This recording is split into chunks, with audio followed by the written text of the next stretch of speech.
anniversary. We've only been married for an hour. Well, 1 hour, 29 minutes, and 40 some odd seconds to be exact, but soon enough to celebrate, I would say, wouldn't you? Oh, darling, you're wonderful. I love you truly, truly, dear. Life with its sorrow, life with its tear. Faith is truly,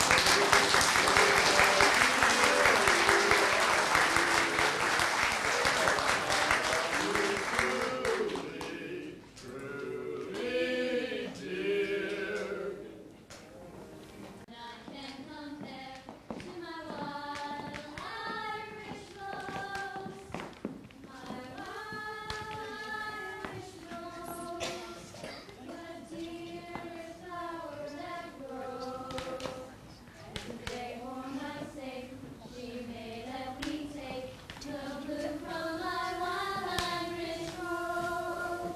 Is this really going to be our new home, Mama?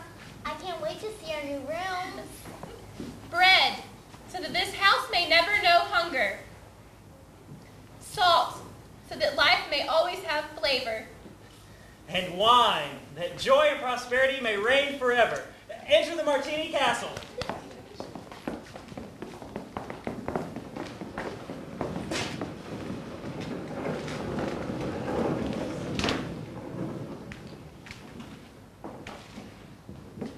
You simply can't dismiss this Bailey Park anymore, Mr. Potter.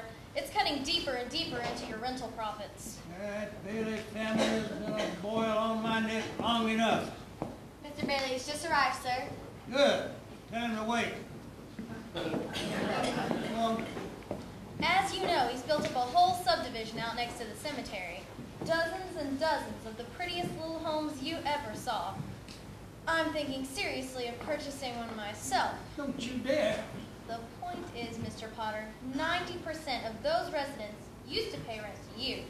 Now, if I were you, Mr. You Potter, are not me. as I say, I'm just a lowly bank examiner. But if you're not careful, one of these days... I am a busy man, Miss Carter. I do not have time for idle conjecture. Good day. Cut into my revenue, will you? I'll show you a thing or two, Mr. Bailey. Yes, sir? Show Bailey in. Right away, sir. Mr. Bailey, Mr. Potter will see you now. Thank you. Mr. Potter, Hello, George. So good to see you. this is quite an unusual request. What's that? You're asking me to come and see you. Oh, I don't think there's anything so unusual about it. I just thought 2 hours should get better acquainted. Yeah, a cigar.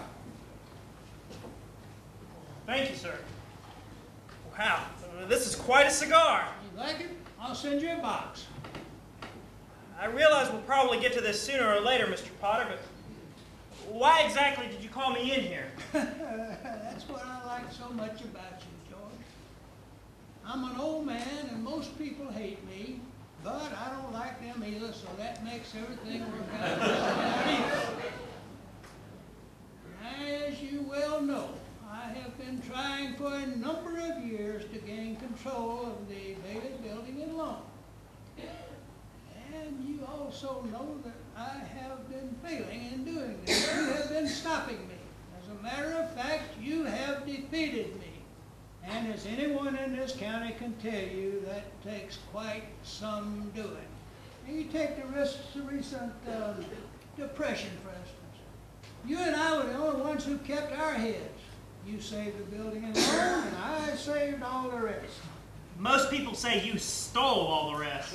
Well, that's what the jealous ones say, the suckers. Now, I have stated my side quite frankly. Now, let's look at your side. Young man, 27, 28, married, making, say, $40 a week. 45. 45. After which, after supporting your wife and your mother and paying your bills, you can probably keep, say, 10 if you skimp. A couple of children come along and you won't even be able to save that 10. Now, if this young man of 28 was a common, ordinary yokel, I would say he was doing fine.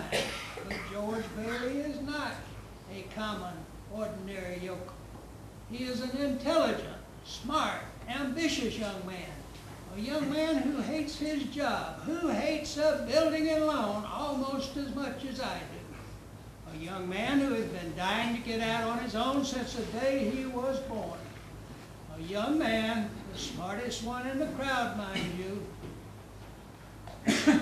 who has to sit by and watch his friends go places because he is trapped. Yes, sir, trapped into playing nursemaid to a bunch of garlic eaters. Now, do I paint a correct picture, or do I exaggerate? What exactly is your point, Mr. Potter? My point? My point is I want to hire you, George.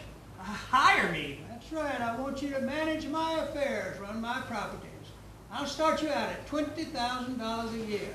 $20,000 a year? You wouldn't mind living in the nicest house in town, buying your wife fancy clothes, business trip to New York every year. Now, you wouldn't mind that, would you, George? Would I? You're not talking to someone else here.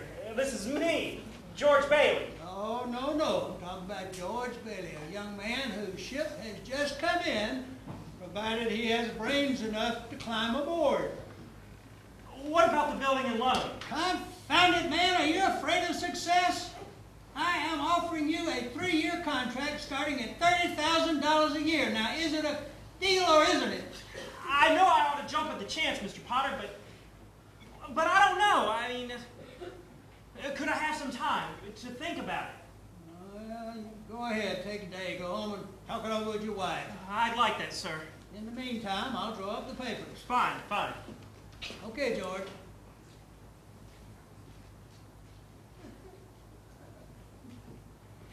No, no, no. I don't have to think about it. I know the answer right now, and the answer is no. No, doggone it. You sit around here in your little office and you spin your webs and you think that the whole world revolves around you. Well, it doesn't, Mr. Potter. I'd say in the vast configuration of things, you are nothing but a scurvy little spider, you.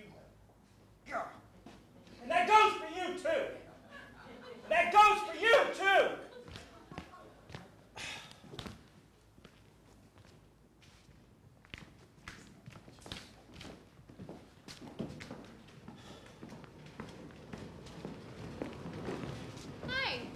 Hi. Been a rough day.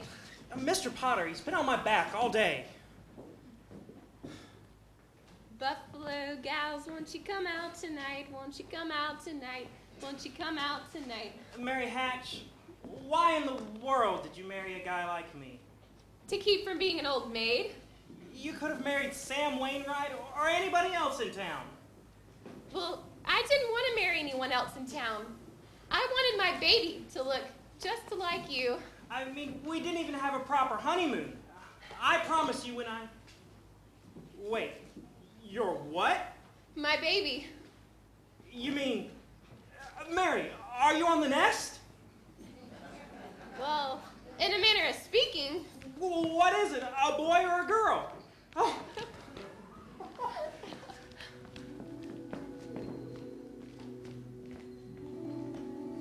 You're on top of the world then, George. Couldn't have been happier. Yes, but that was nearly 10 years ago. We've been through a war since then. Yes, and Mary not only gave birth to 1, but 4 beautiful children. And Harry was decorated with the highest Medal of Honor. President decorates, Harry Bailey. That was the headline in the morning's paper. That's right, this morning. That's when it all began. This morning, Christmas Eve, about 10 a.m. Let's see, you were out buying a Christmas wreath. And Uncle Billy. Oh, Uncle Billy. He was on his way to the bank. Extra, extra, read all about it. Local boy with Congressional Medal of Honor, Harry Bailey to be decorated by President. Here, give me one of those.